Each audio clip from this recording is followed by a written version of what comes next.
Kalyandurg sub register office నందు గత దశాబ్ద కాలంగా పార్వతీనగర్ కాలనీలోని సర్వే నెంబర్లు కమర్షియల్ గా నమోదు కావడంతో సమస్యను ఎమ్మెల్యే సురేంద్రబాబు గారి దృష్టికి తీసుకుని వెళ్లడంతో వెంటనే ఎమ్మెల్యే స్పందించి ఆయా సర్వే నంబర్ గల కాలనీలను రెసిడెన్షియల్ గా మార్చి వినియోగదారులు నష్టపోకుండా చర్యలు తీసుకోవడం జరిగింది.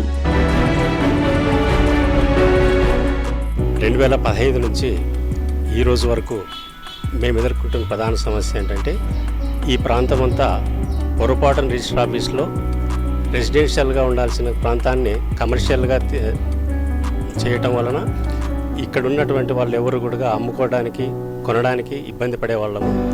అట్లా రాజకీయ జోక్యం కూడా కోరుకోమని చెప్పి చాలామందికి ఇన్వాల్వ్ చేసినాం.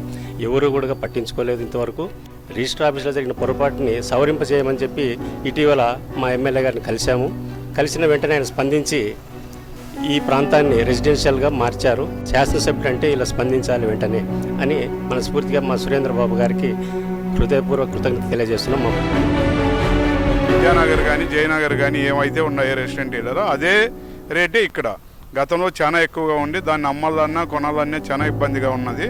ఆ ప్రజలకు నష్టం కాకుండా సమానంగా ఉండాలా, అందరికీ సమన్యాయం ఉండాలనే ఉద్దేశంతో అమలేని సురేంద్ర గారు ఈ సమస్యను తీర్చినందుకు ఆయనకు ప్రత్యేక కృతజ్ఞతలు.